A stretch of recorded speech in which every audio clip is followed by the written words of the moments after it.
To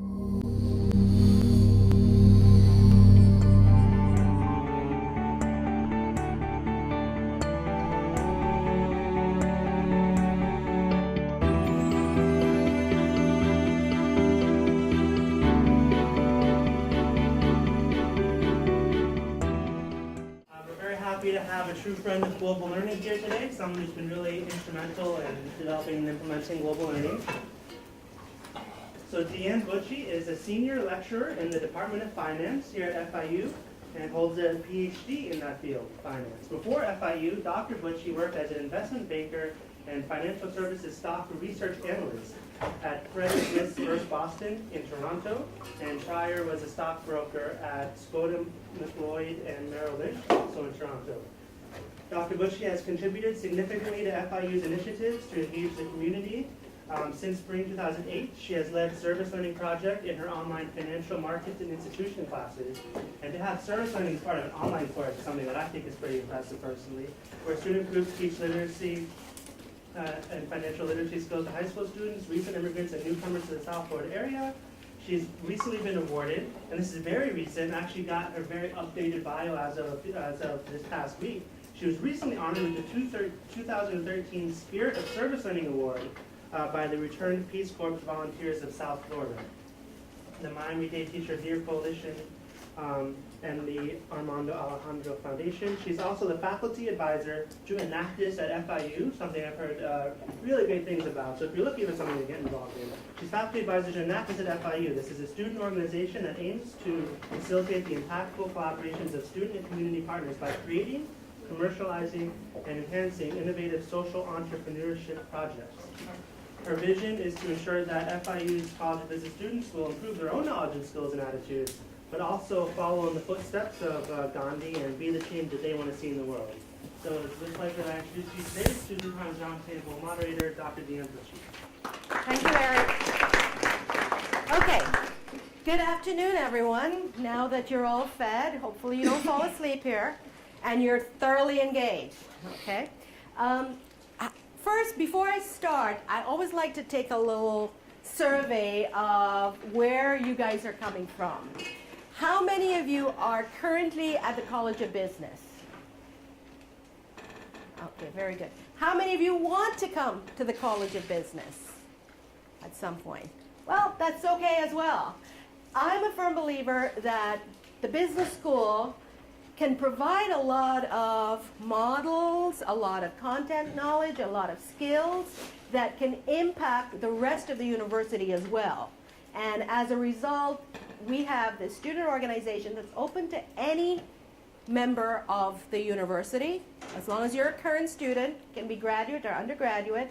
And this organization will work with other groups to make sure that we can incorporate business concepts into whatever your goals are to enhance the community. So I do hope that we will hear more from us at FIU Enactus, but I do hope that you will get engaged with that as well. I've been very impressed with what global learning has been able to do in, is it about 3 years now? And I'm really impressed with the attendance here. And I hope it's not just for the free lunch. Okay. So hopefully most of you have read the article that's on your desk. And it is a little sexier part to global finance. It's about retailers in Brazil. So first thing I want to know is how many of you are from Brazil? Excellent. So I'm hoping that you're going to add some wonderful background knowledge to this conversation. How many of you hope to go to Brazil one day? How many of you are going to World Cup this year? Excellent. Great. So let's first talk about the ground rules. This is not me alone. This is a communication. Communication relates to interaction. So some of the things that we want to incorporate here is effective communication and choosing the right ways of communicating. I mean, it's all great, and sometimes it could be useful to stand at the top of your lungs at a football game and say, "Go FIU," right? But you're not going to be doing that type of communication at all times. And the rules that we're going to have in here are when others speak, practice active listening, listen very careful to what they're saying, and try not to interrupt, and raise your hand if you want to comment. The main reason behind this entire interdisciplinary, inter-university initiative is for you to recognize the value of different perspectives. So, sometimes I may call on someone else. I'm going to try not to put you on the spot, but I'll try to ask, what did you hear from someone else? Because what that person may have said in the first place may not be exactly applicable to what's true and what they actually meant to say. Try to anticipate and predict possible causes of confusion and always try to deal with them up front. Say, well, I'm speaking from this perspective. And that ensures that people recognize where you're coming from and can avoid confusion. When talking to people, pay attention to their body language. I'm not sure if you noticed that I'm also trying to incorporate some types of student services in our online classes. I've been the Associate Dean at the College of Business for several years, and as a result, I've only been teaching online. So I very rarely have a chance to interact. And body language, unfortunately, online, we cannot gauge yet, unless it's a synchronous activity. So I'm trying to see what we can do to encourage this type of communication across not only face-to-face, but also in an online environment. So try saying it in another way to clarify when you notice people don't seem quite sure about what you're mentioning. And this is not something I'm going to have to reinforce here because you are FIU. We are all FIU. We come from places all over the world, and we deal every day with cultural barriers, someone's frame of reference that is a result of where they've come from, and we know how to deal with it. So always when you're planning communications, always think of who is your audience and what are the cultural things that you need to address when you're communicating with them.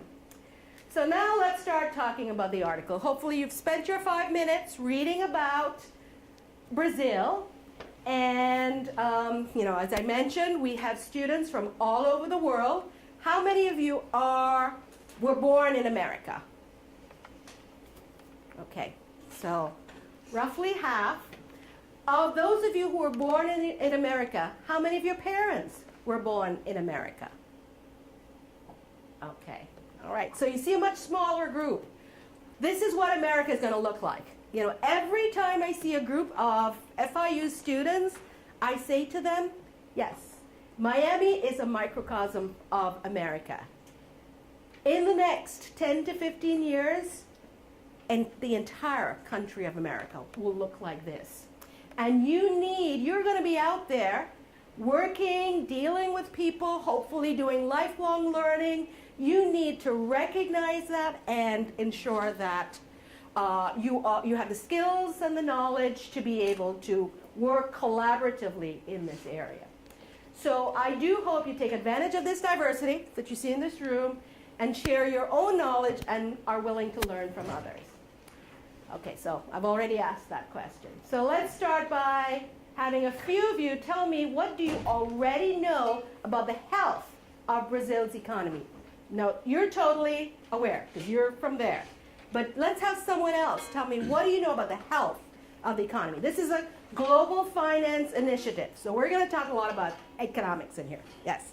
It looks like it's not doing well. Not from the article. What did you know before you read the article? Okay. Anybody wants to tell me what you knew about Brazil before? Yes. It's the sixth largest. It's one of the BRIC countries, correct. What else? It's growing 2%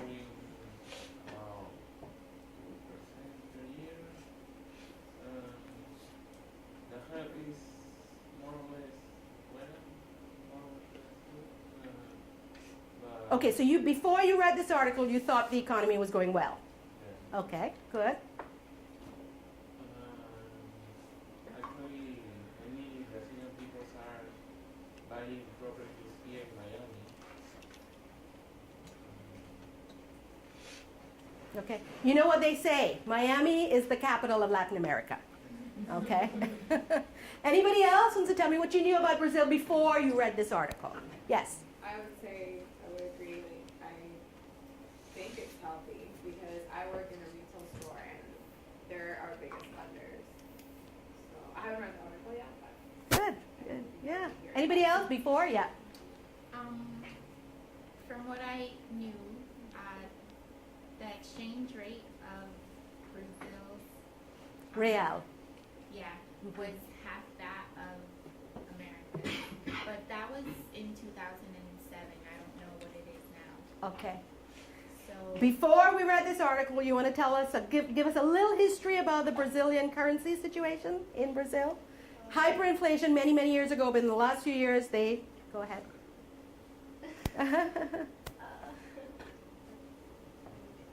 Okay, tell us what has been happening with the exchange rate, the currency exchange rate in the last, say, 5 years. It's really embarrassing, but I don't know. Oh my, okay. Okay, anybody else knows what has been happening to the Brazilian exchange rate, currency rate? Okay. All right, let me just give you a little bit of background. Many years ago, Brazil had hyperinflation, and as a result, when there's hyperinflation, it means the purchasing power of your dollar, purchasing power of your currency, keeps getting weaker and weaker from one year to the next, which means that you're not able to buy as many wonderful things as before. You know, one of the explanations I give in my class about why Hitler was allowed to be so powerful in Germany was because there was a time of hyperinflation. There was a time when one day you went to buy a loaf of bread and you needed a wheelbarrow full of money. And the next day you needed 2 wheelbarrows. I'm being facetious and being a little bit, expanding on it. But there was hyperinflation. It cost a lot more to buy that loaf of bread the following day. And if you need to feed your children, who are the first people you're going to lash out on? Not necessarily the government, but who? The people who are charging that extra money, many of whom are shopkeepers. So Hitler tended to prey on that insecurity and that negativity, and he caused people to be very unpopular, certain segment of the population to be very unpopular. So I'm a firm believer that you need to recognize the lessons from history, because if you do not learn the lessons from history, learn from the lessons of history, history can repeat itself and it can be very detrimental. So it's always very important that you do understand, and I'm sure some of you in this room are history buffs as well. So what happened in Brazil was there was hyperinflation for many, many years. Then finally there was a good government that came in and took a handle. And what they did was they dropped a lot of zeros from the real. Before, what was the currency called? Yeah, before the real. Okay, yeah, that was a transitory one as well. But anyway, what they did was they renamed the currency. And a lot of people, what they don't recognize with currency is it's not enough to say the currency is half the value of the U.S. You've got to give a historical perspective. What has happened to this currency over time? The important thing about currency is that it's what can it buy? What's the purchasing power of that currency? So that's an important thing to think about. So some of you thought that the economy was going well, and then you read this article. Oh, before we do that, what do you know about how and why people shop here? We heard that already. Guess what? The Brazilians that come to Miami are, we talk in the U.S. about the top 1%. That's probably the top 1% coming here. And they obviously do have a lot of money, and you walk around any of the malls in South Florida and you hear the accent all the time. So what do you know about how and why they shop here? So what are the things they buy? I know that I work at the Apple store and I'll be getting I know that a lot of them just come in, buy in bulk, and then resell it over there. Oh. And a lot of the time they explain to me because they have to pay a lot of taxes when they're bringing the product back in. And for them to resell it, it's not a problem, but other people don't buy for that reason or can't even come here anyways. So then they end up using that advantage that they have as possibly 1% to resell and make more money in Brazil. Okay, so they come here to invest and resell. Okay, good. What else? Why? How do they shop? So we heard they shop in bulk. What else? What kinds of things they buy? Well, here it said that like they like the shop till you drop culture of the United States. Mm-hmm. So like they compared it here to like Las Vegas or something that like they like all like the lights and stuff. Mhm. And just like So it's all about bling, right? it's all like Okay. What else? So they love fancy things. Yes. Not only Brazilians are buying, it's because the value of the property here is going down, and they are take advantage of that because they want to earn some money. Okay, so you're talking about the real estate part. Yeah. Okay, yeah. What kind of real estate do they buy? Dumps or high end? Home property, individual, with individuals, multi-family property. Okay.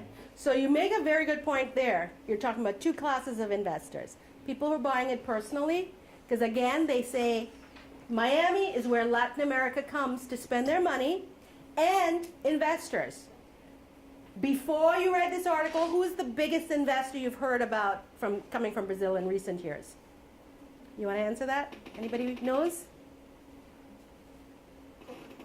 Burger King. Yeah.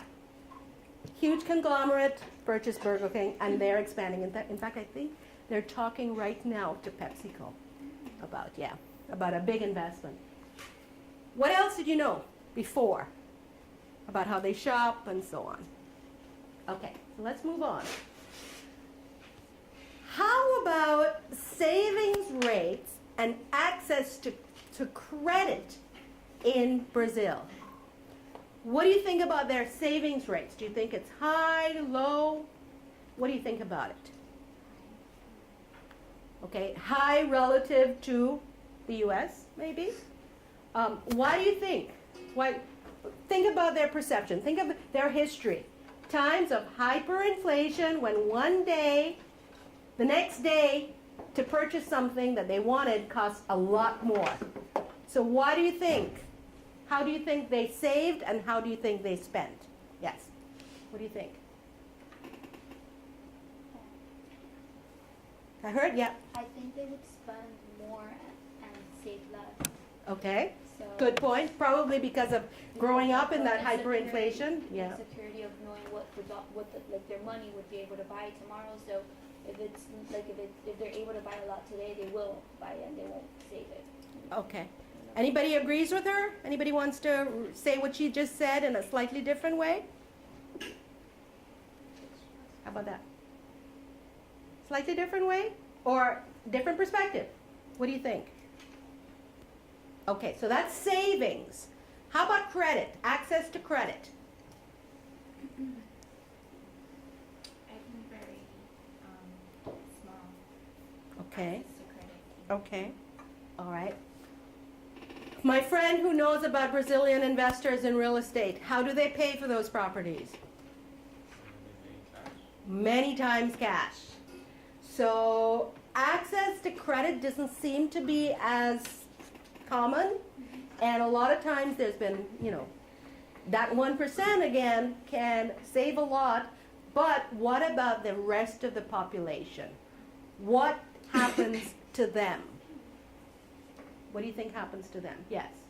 Credit, not everybody has much credit. It's becoming more common now, but a lot of times what they do, you can buy something and you pay it off in like 5 times. So it's not like, there's not really anything with a credit card. So it's an installment plan? Yeah. Yeah. They do that a lot versus just buying things with a credit card. Okay, good, good. So that's a different way of access to credit. Anybody wants to make another comment about credit? What do you, yes? In lines what she said, I could imagine credit coming a lot more from merchants to support the sales rather than from banks, as is the case here. Good, yeah. So extension of credit that way, yeah. Okay, what do you know about credit in the United States? How easy or difficult is it to get credit in the United States? Relatively easy, especially depending on the Federal Reserve policy at the time. So I told you I'm a finance professor, so I'm going to always bring in that financial perspective. So again, right now, in the recent years, the Fed has been trying to stimulate the economy with low interest rates, low savings rates, low cost of credit. However, what do you think is happening in a place like Brazil?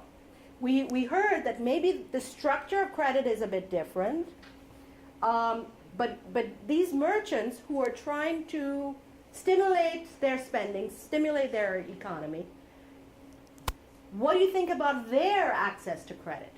Do you think they've got the government state safety net that we have here, access to credit from banks, etc.? What do you think? Do you think it's as common? Okay, so right now we need to know a lot of stuff about this, okay? And what I'm hoping is reading this article, this discussion today, will spur your curiosity about what's really going on in Brazil. Who knows, when you graduate, you may get a job with a big Brazilian company right here in Miami who may ask you to travel, and you need to know about what's happening in the rest of the world. You need to know what's happening there. So, now that you've read this article, before you've read this article, what did you want to know more about? What did you want to know more about Brazil? You all knew it was one of the BRIC countries. What did you want to know more about before you read this article? Yeah. Well, I'm not very sure about this, but a couple of my Brazilian friends told me that they manufacture their own goods. Good, good. And they sell it out within the country, so they don't spend a lot exporting them. Okay, so there's a lot of local demand that they try to supply within.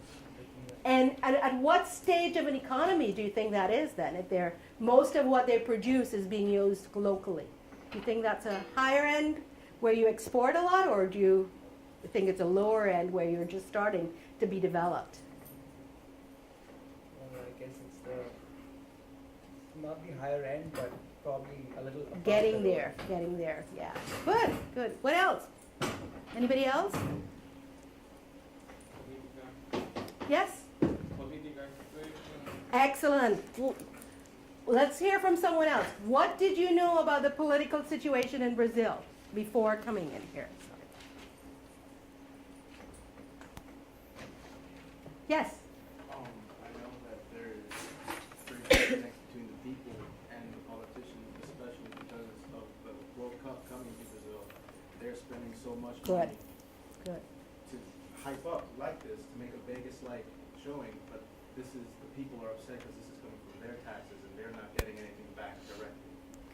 I am glad to see some of you are reading the newspapers. In the last few weeks, that has been a huge set of information in the news. A lot of unrest, a lot of political unrest. People are complaining that, we're not getting our essentials, our basic essentials, and we're being kicked out just because they don't want us to be living in this area that has to be high impact, high show. Yeah. I saw someone else make a comment. Yes? What about Obamacare? Obamacare is not a topic that we're covering here. I don't think they're going to affect Brazil. It's going to affect the well-being of our country. It's going to make us go broke. Sir, I'm sorry we're talking about Brazil today. So I'd love you to come another time when we're talking about Obamacare. And what's that all about? Okay. How can a billionaire go to zero? Okay, I cannot answer that question, and that's not part of the discussion today. I'm sorry, sir. Can I hear from someone else? Okay, I'll leave. Well, because we're not talking about Obamacare today. Okay. That's fine. Okay. Thank you, sir. Okay, so I'm sorry you guys had to witness that, but it's totally off topic, so I do hope you recognizes that eventually, that it's off topic. Okay, so we were hearing that we need to know what's happening. Yes, we do need to know what's happening internally with Obamacare, but in this global world, there's more than what's happening locally. In fact, what's happening locally can be very easily be affected by some of these issues externally as well. Okay? So what would you like to know more about? Now let's start talking about this article. What did you learn that you did not know before from this article? So some of you are talking, about some of the things that you're learning, that you're reading. What specifically? Let's hear from some people that we haven't heard before. What did you learn from this article that you didn't know before? You want to tell me something that you learned? One little tidbit. Okay, I'm sorry. Anyone had a chance to read it? Well, I didn't know that.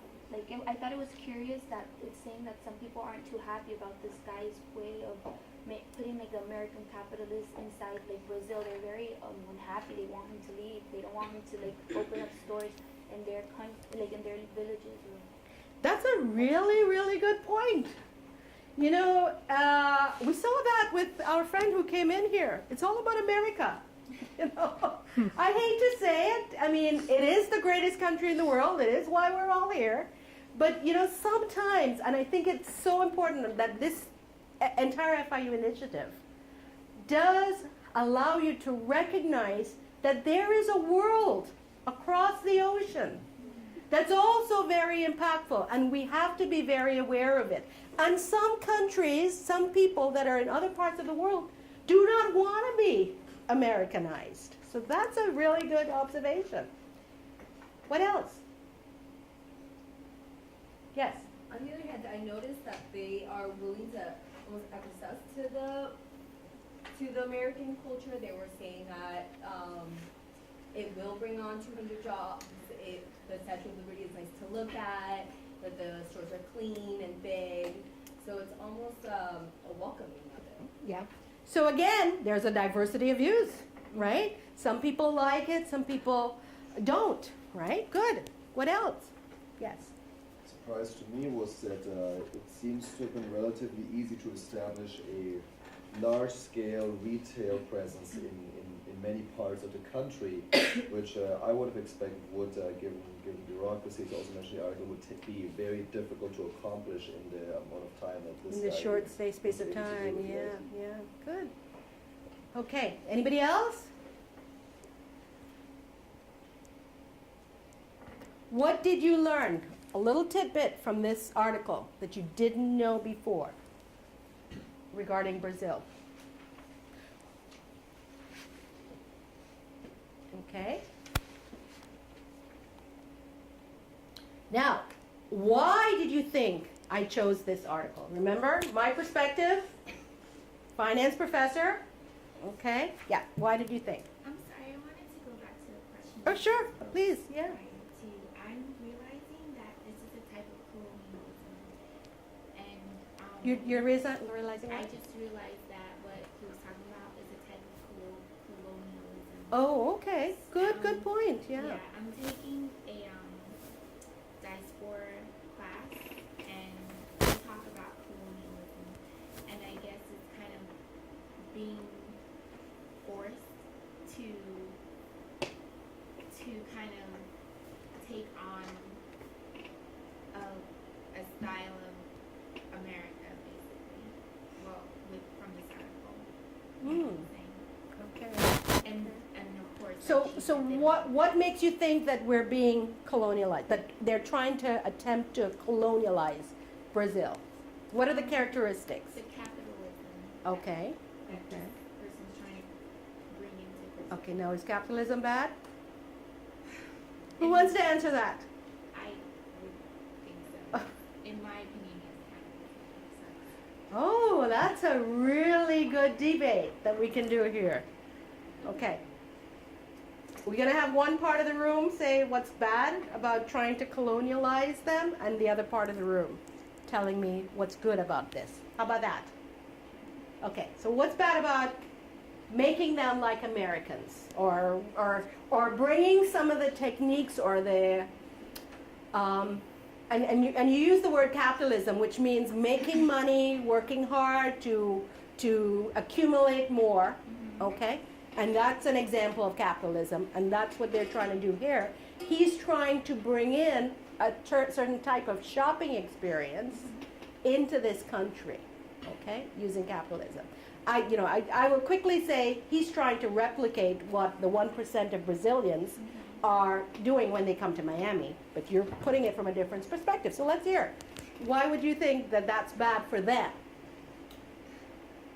Because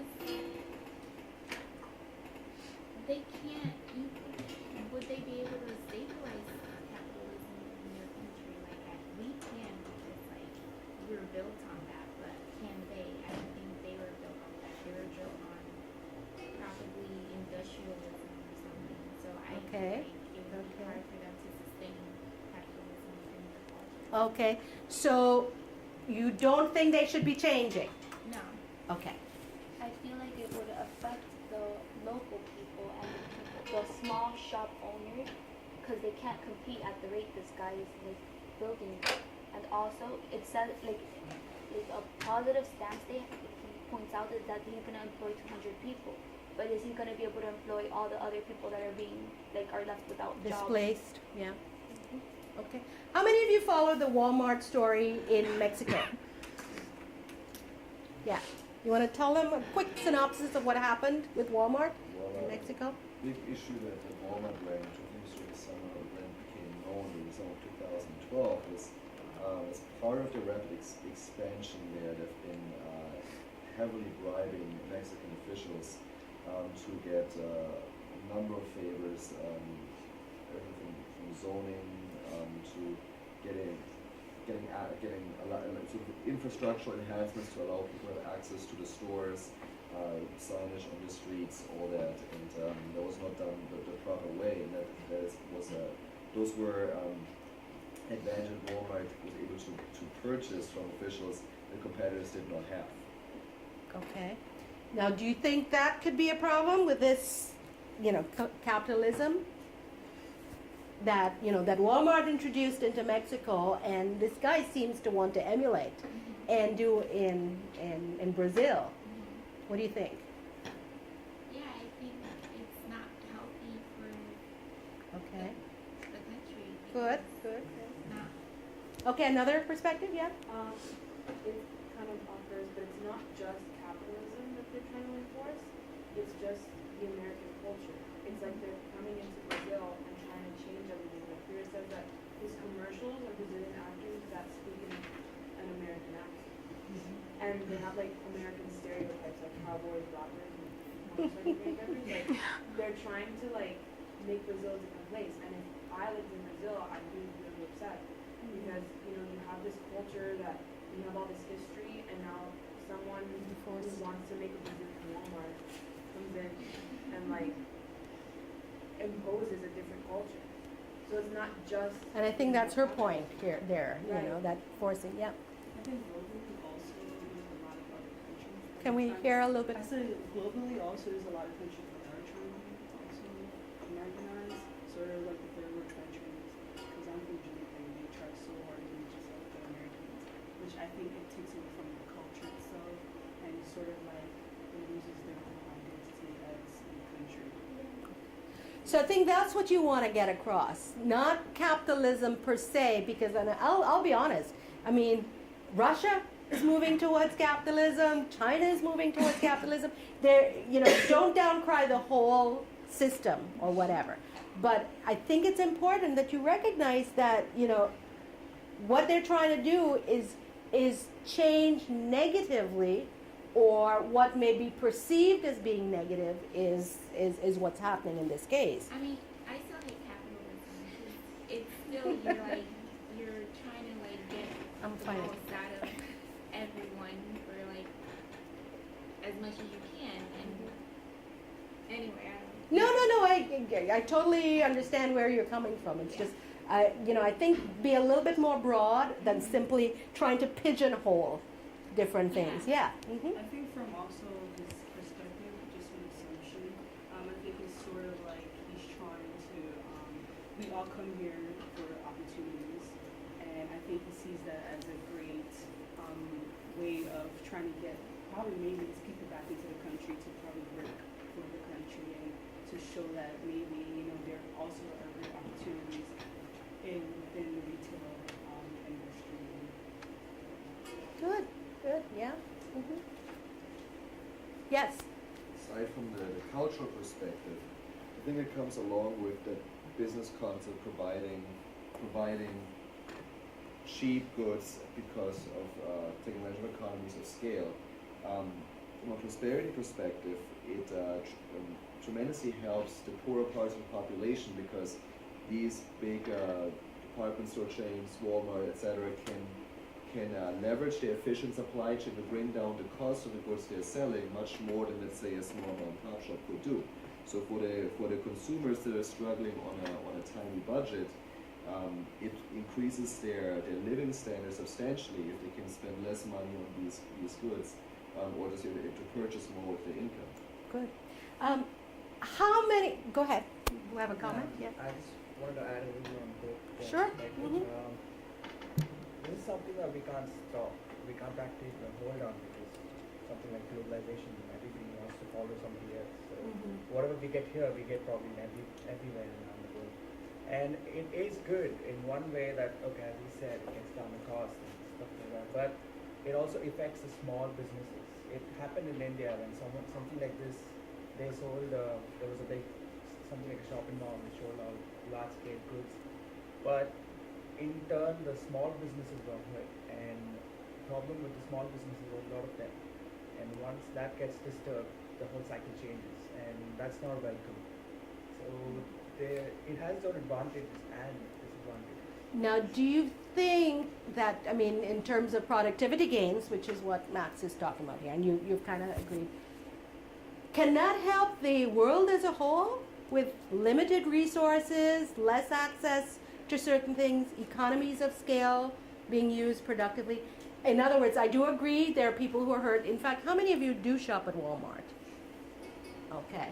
And you know what? I'll tell you something. You walk into a room with extremely wealthy people, and they will also tell you, we do shop at Walmart because of the perceived value. But you're right, and do you think the government as a whole, the regulators, whoever is allowing some of these changes to happen to make sure that there's a safety net for the people who are disadvantaged by it? Some kind of change mechanism, change your industry, do something else that's also going to be. So do you think government has a role to play in making sure change happens? Well, something in a place like America where Walmart has been there for a long time and there's a particular system that has been followed. If you take, for example, India, there's a different system that's being followed. In America, you don't find a lot of small businesses that only sell vegetables. A lot of small businesses. There's a Walmart or something like Costco where I can go in and buy in a bulk. But in India, that's not the situation. There are so many small businesses that sell. So if a Walmart comes into India, the system is disturbed. And it's so well established that something new changes a lot of things. But in the United States, that's not the case. Another Walmart comes in and the system is not disturbed. So do you think there's need for research and into leadership and change management that needs to be included when you are allowing a Walmart, or in this case, what's it called, Havan, into their economy? Yes. Yeah, I think basically what the problem is that people are trying to do this shock therapy with capitalism. I think maybe you should transition into it if you want to. Because I know India, China, Brazil, Russia, and all of their nations, they all want to be capitalist, just like the United States. But some countries have done it slowly. I think Russia's done it slowly. China's done it extremely slowly. Yes. So it's kind of been a transition, but with Brazil and India, it's kind of just been capitalism. Can we hear from a few more people? What did you learn from this article? Well, we would move forward with that one. But the next question was, why do you think it was important to read this article? Someone else. What do you think? Why do you think I chose this article? Right here, yeah. It actually shows us a different side. I mean, a third world country and how things work there rather than how it works here. Like the economy, and if a new Walmart or whatever comes there, then how other businesses will be disturbed and disrupted, as you said. But I think it actually matters at the end of the day on the jobs of people. I mean, if I had to make a choice, I'd see which one gives more jobs. I mean, even if the small businesses are disrupted, if that gives more jobs, then I'd actually go for that. Okay. So that's a different way of looking at it, rather than economies of scale where everyone can benefit. It's okay, it's nice that some people can benefit because of these, but most of us can't because we're displaced. Okay? How about someone else back? Yeah. I think the government must relate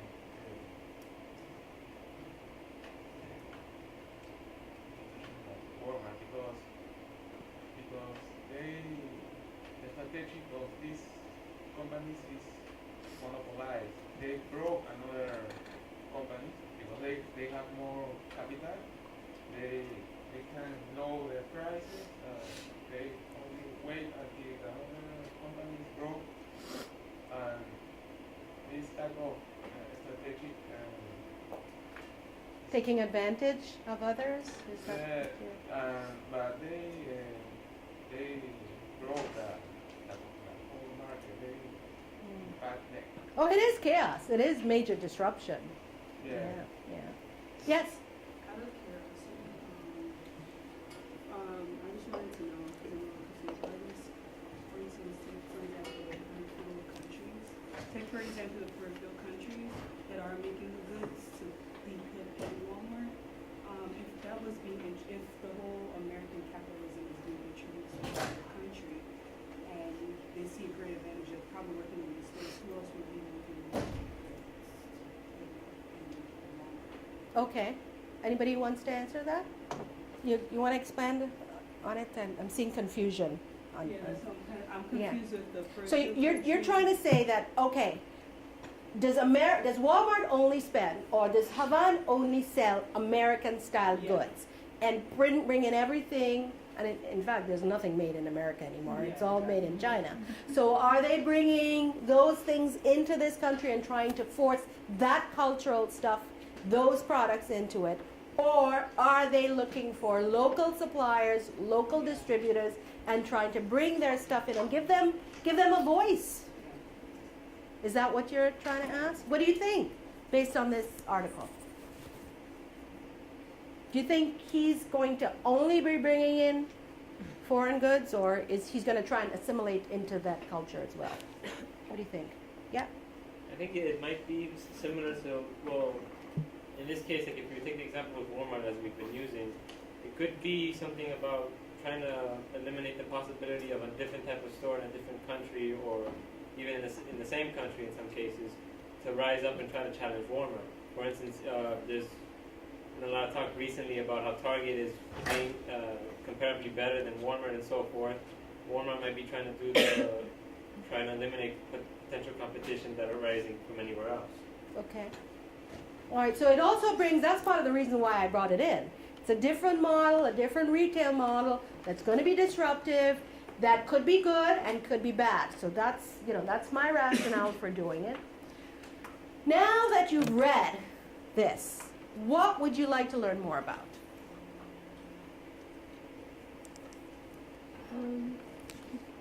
I had a question. I don't know if it's like like what you said, but this topic is, global finances, right? And we're talking about Brazil and how it's becoming more Americanized, and how Brazil is like the main for South America.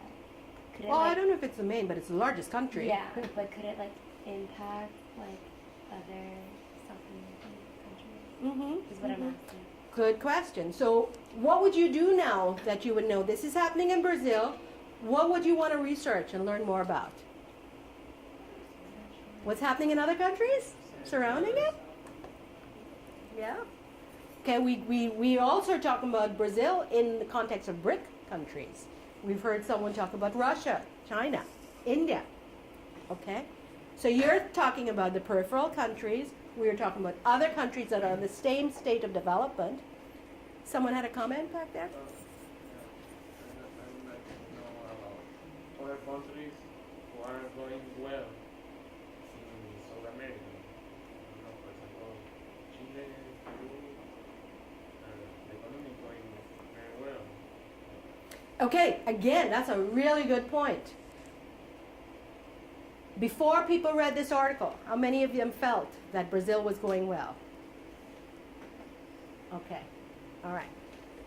Before we've looked into the research on Chile and Argentina, how many people think those countries are going well? Argentina, no. Chile and Peru. Chile and Peru, okay. How many of you think Chile and Peru are going well? You obviously know. Do you? Yeah, I'm from Peru. Okay. Then that's the perfect, that's the perfect way, yeah. But how many of you are now motivated to go out and find out what's going on in those parts of the world? Will we see another big corporation in the U.S. being bought by a Peruvian company? What do you think? Because my country is better in the world because my country export a lot of metals, minerals, like gold, silver. In this crisis, the gold has increased a lot. Mm-hmm. So they're benefiting from that. And the metals too. Mm-hmm. But in this country, many countries are bad. My country. Now, what do you think they can do with that windfall? And what about any of you? Do you want to do some research as to what they can do with that windfall, unexpected windfall? What do you think most countries do when they get that type of? They want to invest in others, yeah. Raw materials are the lowest in terms of producing jobs, including in enhancing standard of living, etc. What do you think they can do from that next level to bring themselves up to the next level? Would that be something you would want to research? That's all I'm trying to get at here. You may not know right away. Would that be something you would want to research to help your country? How about anybody else? Anybody else thinks that would be a very useful exercise, a useful research topic? Okay, good. Okay, now this is where it gets interesting. How many of you believe that this is an important thing to be under investigation, that we should consider here in Miami? How many of you? Just a quick... Is this important? Knowing what's happening in Brazil. How many of you? Okay. Now, I saw some of you did not put your hands up, so those are the ones I'm going to call on. Why don't you think it's important, us here in Miami, to care about what's happening in Brazil? I don't think anybody wants to. Okay, so we all agree it's important. We get the tourists, we get the market, we get students coming in from Brazil. We want to educate. Many people have said FIU should be the place where South America come to learn about the United States. In fact, it's also said that Miami is such a wonderful place because it's so close to America. Okay? So, we do understand here in Miami all the important reasons why we have for us to understand what's going on in Brazil and what's going on in the rest of the world, because we are the melting pot. We are the microcosm of the U.S. However, how about students in Indiana? What do you think? Do you think they should know about what's going on in Brazil? Yeah. If they're studying in Indiana and they ever plan to move to Miami or work for anybody that has anything to do with Brazil, they might not know. Okay. Only if they plan to move to... How about if they wanted to live for the rest of their life in Indiana? Okay, anybody? Yeah. I think everyone should know about it because we should just have A global perspective. It's so important to know what's happening in the rest of the world. because you never know if you have to interact with Absolutely. other countries. Yeah. And it is a global world today, I gave you the example of Walmart. Again, I'm a finance professor. I will tell you that about 18 years ago, I can't remember exactly how long ago, Walmart's stock price was in the $20 range. Anyone looked at their stock price recently? $50, $60 range, okay? And you can see, and many of you are too young to remember, but you can ask your parents.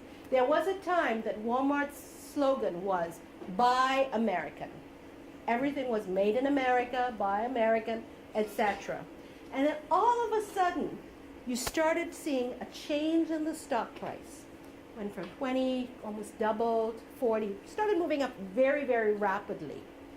And when you do an investigation, you found that around that time was when Walmart removed that slogan, "Buy American." And they started bringing in goods from China, all over the world, to ensure that they got cheaper and more productive goods, etc. So do you see why that is important for someone in India, in Indiana? You've got to change. Globalization is happening. It's so important to be culturally aware of what's happening all over the world, because if you do not change, you can be quickly made extinct. Yes? But apart from this, isn't it also important that if something happens in Brazil, the economy of Brazil, something happens to that, don't we face Consequences. Yeah. no matter which country we are? How many of you, know that part of the reason the stock market collapsed in the late 1980s was because of the Asian contagion? Okay, there was a little situation. I think it started in Russia, in fact, where the Russian government just came out and said, "You know what? We're not paying our debt." It's kind of like similar to what has been happening in Greece recently. We're just not paying the people we owe. And that mentality spread to the rest of Asia, and we had a collapse in the financial world. And when that happens, it impacts everyone. No one's coming to buy those properties anymore. We have foreclosure crises, etc., etc. Today's world, we are heavily dependent on Chinese investments. Reason why we have such low interest rates is because people from all over the world are sending them their money for us to invest, because they believe we can do it more productively. When things change and we're not aware that it's going to change and we're not prepared for that change, they can be huge catastrophe. And with that, unless someone wants to close the discussion, I'm going to end the discussion for today.